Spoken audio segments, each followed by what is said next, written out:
So hi gang, here in San Diego with Fred Saxon, Freddie Saxophone, who is one of the founding members of the Sunlighters. Yes, that's and right. Actually, wait, that's how I remember him. A founding member of the Glowworms. Of the Glowworms. So that goes back some time. Yeah, it goes So back. we spent some time playing together, right? Not with each other, but together. This isn't going to be one of the more serious interviews, I don't think. Yeah, Ralph and I have known each other a long time. We worked together from the early age and made music together. And, man, I mean, of all the things, and I've had the good fortune to do a lot of things, as have you, of all the things we've done, making music was by far the best. Absolutely the best.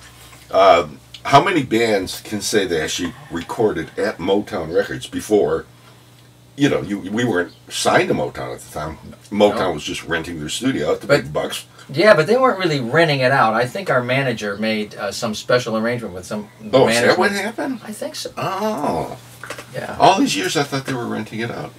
I don't think so. I think they were operating around the clock, 24 hours.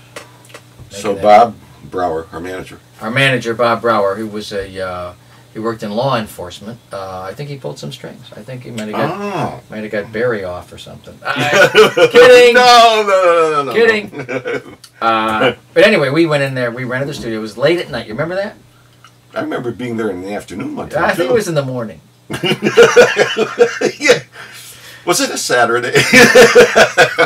I remember Stevie Wonder was in the studio. Yes. We didn't know who he was. That was the first time we recorded. I think we recorded there two or three times. I think that was late at night. That could have been. That could have been. And Clarence Paul was in the control room. They were finishing up something, and we're there to make a record. Right. We're recording. We were the Sunlighters then. Right. Yeah. And we're there to record. And there's this young African American kid walking around the studio, and like he's sitting on the drums and he's making noise, and he goes over here and he starts plunking on the piano. He's making noise. And I said to the engineer, Mike McLean or whoever it was, it was probably Mike McLean. Yeah. I said, "Excuse me, who's the kid?" And they said, well, he's a new act, Little Stevie Wonder, and he's, we're just finishing, his producer, Clarence Paul, is just finishing the recording. And so, he'll be out in a while. I said, well, tell him to get out of here. We're trying to make a record. Get these kids. Now, see, I remember this differently. See, this is amazing. There we go. Yeah. I seem to remember you telling me, because I was out in the waiting room somewhere, that you were in the control room and little Stevie Wonder, who wasn't, little Stevie Wonder yet, was in the studio singing a song about his mother, and his mother, Tula, my mother's Lula, was in the control room weeping, with motherly tears of motherly things. That sounds familiar. This is what I remember, and this is what I put in my book. So, in your book, we got to get a copy of your book and hold it up, because I want to sell this book. No, I want to sell my copy. Yeah, right. He's putting it up on eBay for a quarter. No, that's it. I think that's. Is that how it went down? Yeah, but I'm not sure that was the first. Oh, this time might have been a different session. Yeah, I think that was another time that we were there. So coincidentally, Clarence Paul would go on to be our producer on a couple of things. Amazing, but it reminds me of the phrase, "How can you believe anything in history when you can't get two people to agree on how a traffic accident happened?" Yeah, or a recording session. Yeah. But those were great days, thrilling days, 3-track recording it in the Motown studio. Boy, yeah, amazing. It was the thrill, and it's nothing today. Everybody does it today, but the thrill of making a sound, not just your voice, but music, and putting these instruments together in the certain order and the certain tracks and everything, and then hearing it come back to you. Oh, it's incredible. I had put in my book, remember when we used to record at Jody's little studio in the basement? Yeah. There was a little basement recording studio that this guy that had, I guess, cerebral palsy or something. His name was Jody. I forgot all about him. Yeah. And he would do our sessions. He was a neat guy. And I'll never forget, because that's the very first, whatever I would consider to be a professional recording studio. I don't know what we went down there to do. We did some demos of maybe Hully Gully Twist or something. Something, yeah. I'll never forget, he had that one big speaker in the studio. Yeah. And when I first heard, the first time I heard the playback of us playing come out of that studio speaker with that studio speaker sound as opposed to, radio sounds. Yeah. That was it.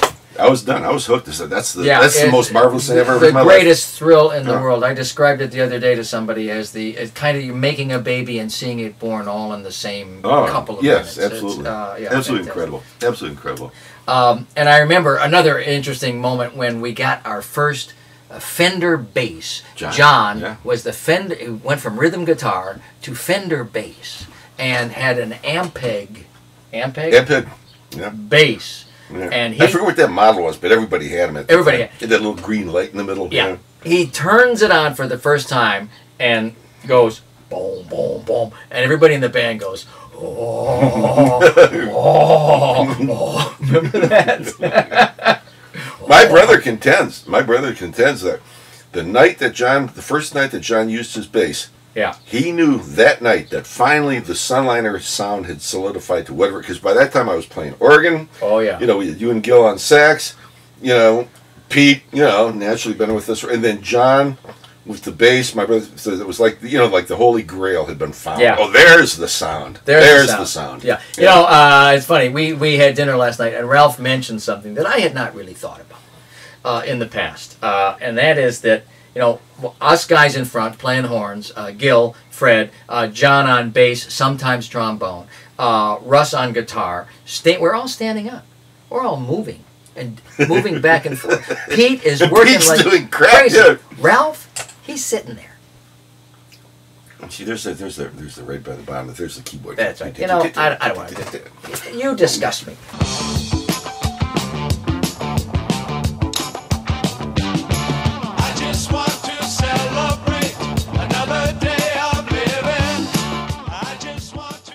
This very special edition of Ralph talking about music and the Sunliners and Rare Earth and the Motown sound and Soulful Detroit has been brought to you this time by The Road Through Motown. This is a sensational book, a sensational read, a must-read for anybody interested in the real story, and I mean it. It's a great read. Find it, buy it, do it now. You'll be glad you did. Available at Amazon.com and other fine booksellers.